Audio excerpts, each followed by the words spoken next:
Good morning.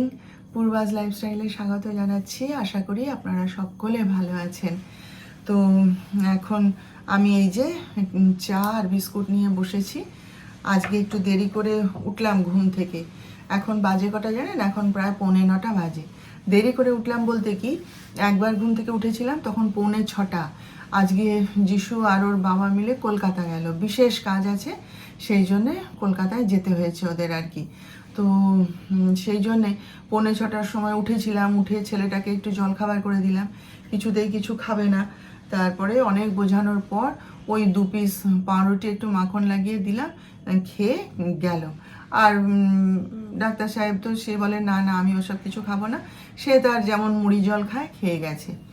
তো যাই হোক, এইসব করতে উঠতে তো হয়েছে, ছেলেটা বেরোবে, বাড়ির বাইরে যাবে, তখন কি আর শুয়ে থাকি? তাও আমাকে বলছে, মা তুমি এত ঘুরঘুর করছো কেন? আমরা যখন যাব তুমি তখন উঠবে, যাও না, শুয়ে পড়ো না, শরীর খারাপ হবে।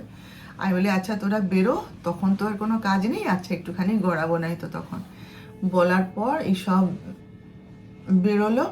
বেরোনোর পরে আমি বলি না একটুখানি শুই, কারণ শরীর খারাপ লাগছে। কালকেও না অনেক রাতে শুয়েছিলাম সবাই মিলে, আর টেনশানে ঘুম আসেনি। কি হয় একটা টেনশন থাকে, তো টেনশানে না ঘুম আসেনি জানেন। অনেক রাত অবধি কালকে মানে শুয়ে থাকলেও জেগেছিলাম। তারপরে একটুখানি শুয়েছিলাম, তাই বলি না উঠে পড়ি। আর আজকে তাড়াও নেই, ডাক্তার সাহেব সকালবেলায় উঠে চান করে আমার গোপালকে ঘুম থেকে তুলে দিয়ে গেছে, যে কারণে কোনো কিছুরই আর মানে তাড়াহুড়ো নেই। আর সেই জন্যে আমি বলি আচ্ছা একটুখানি শুই, তারপর উঠবো বলে এই 8:30 নাগাদ একটু উঠলাম। উঠে ওষুধটা খেয়ে এই যে চা আর বিস্কুট নিয়ে বসেছি। তো চলুন, বাকি কথা আবার পরে হবে, আস্তে আস্তে সারাদিন গল্প করবো আপনাদের সাথে। তো সঙ্গে থাকুন আমার, দেখতে থাকুন। এখানে না ওই যে যা নেবেন 20 টাকা, যা নেবেন 35 টাকা, সব আসে না ট্রলিতে করে জিনিস নিয়ে, সেই যা নেবেন 20 টাকা এসছে জানেন। তাই আমি একটুখানি গেছিলাম, পাড়ার সবাই তো ওখানে ভিড় করে রয়েছে একদম। হ্যাঁ, তা আমি বলি দাঁড়াও আমিও একটু আসছি বলে গেছিলাম। তো আমি গেছিলাম মেনলি এই জিনিসটার জন্যে জানেন। এটা না আমার কাছে বড় বড় রয়েছে, বিশাল বড় রয়েছে, কিন্তু সেই ছোট্ট ছোট্ট পাওয়া যায় না। আমি এর থেকেও ছোট সাইজটা খুঁজছিলাম, কিন্তু নেই ওর কাছে। আমি লোকের বাড়িতে দেখেছি, কিন্তু দোকানে তো পাই না। আর এইগুলো ওর কাছে এই সাইজটাই ছিল, তাই আমি এই সাইজটাই নিয়েছি। এই যে এই একটা নীল রঙের নিলাম, আর এই একটা সবুজ রঙের নিলাম। খাবার চাপা দেওয়ার না খুব অসুবিধা হয়, তো এই দুটো নিয়েছি। আর এই যে ঘরের এটা নষ্ট হয়ে গেছিলো, সেই জন্যে এই একটা নিলাম। আর এই একটা গামলা নিয়েছি, রান্নাঘরে লাগবে। আর এই যে মগ পেলাম ওর কাছে, দুটো মগ নিয়ে রাখলাম। মগ তো সবসময়ই লাগে। এই যে এই দুটো মগ নিলাম। আর সব থেকে ভালো লাগছে যেটা, দেখুন কি কিউট শিশিগুলো, ডাব্বাগুলো। এই যে এগুলো এমনিতেই কাঁচের জিনিস আমার হাতে টেকে না, দুম দাম ভেঙে যায় খালি, কি জানি কেন, কিছুতেই যত যত্ন করেই করি ঠিক ভেঙে যায়। তো যাই হোক, এইগুলো দেখে খুব পছন্দ হলো, তাই এই 3টে নিলাম। এই যে এইগুলোর মধ্যে না ভাবছি কি জানেন, আচার রাখবো। আচারগুলো রাখার জায়গা পাই না, সেই ছোট্ট ছোট্ট প্লাস্টিকের শিশি কিনে এনেছি, কৌটো কিনে এনেছি, নিয়ে তার মধ্যে রাখি। তো এইগুলোর মধ্যে রাখলে বেশ হবে না বলুন? এইগুলোর মধ্যে রেখে ফ্রিজে রেখে দেবো। ব্যাস, এই কিনে নিয়েছি। এখনও প্রচুর ভিড় ওখানে, সবাই কিনছে, আর লোকটার কাছে প্রচুর জিনিস আছে। আমি বলি তুমি পরে এসো, আমি ভালো করে আবার দেখবো কি আছে না আছে। তো এইগুলো কিনে নিয়ে এলাম। দইটা পেতেছি একবার দেখুন, একদম গাঢ় হয়ে বসেছে, এই দেখুন, দেখছেন? কালকে না একটু বেশি করে দই দিয়েছিলাম, 1 প্যাকেট দুধ ছিল। আর ঠান্ডা বলে নাকি কে জানে, এখন সে দইটা বসেছে দেখুন একদম গাঢ় হয়ে। কি আনন্দ যে লাগছে না, কি বলুন তো? আগে তো আমি পারতাম না, তখন আমি ওই যে মেশিনে বানাতাম, আপনাদের দেখিয়েছিলাম না। আগে আমি মোটে দই পাততে পারতাম না, আমার মা বলতো কেন রে, বাটি ঘটি যাতে পারবি দই পাতবি, সুন্দর হয়ে যায়, কিন্তু আমার কিছুতেই হতো না, হয়তো গরুর দুধ বলে, জানি না। তাই এই যে দেখুন, এটা যে পাতলাম, এটা একটা সাফল্য তো। যত ছোট জিনিস হোক, যত সামান্য জিনিস হোক, এটা একটা সাফল্য তো, যে আমি পারলাম। আগে আমি পারতাম না, এখন আমি পারলাম, এতেই আনন্দ বলুন।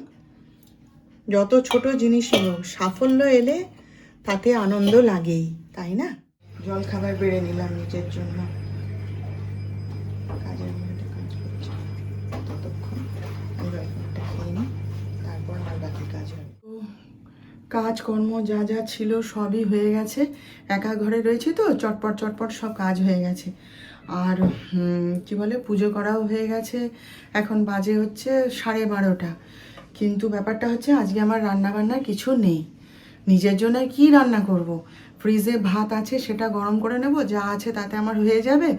আর একটুখানি মাছের ঝোল করব। সে করতে আর কতক্ষণ লাগে। আর ওই যে টক দই আছে, ব্যাস এই দিয়েই ভাত খেয়ে নেবো। ওই জন্যই ঘুরে ঘুরে বেড়াচ্ছি। ওই দেখুন কোথায় ছিল, ওই চলে এসছে দুধ খেতে। ওই যে আমার জানলা দিয়ে বসে আজকাল আবার উঁকি মেরে আবার ডাকে, জানেন। যাই হোক, টেনশান তো একটু হচ্ছেই। কথা বলতে ইচ্ছে করছে না, তবুও মানে আপনাদের সঙ্গে কথা বলে টেনশানটা একটু কাটে, সেই জন্যই বকবক করছি আর কি। তো চলুন দেখি মাছের ঝোলটা একটু করে নিয়ে খাওয়া দাওয়া সারবো। অনেকক্ষণ বাদে এলাম আপনাদের সামনে। সারা দুপুর সত্যি কথা বলতে টেনশানে মরে যাচ্ছিলাম, জানেন।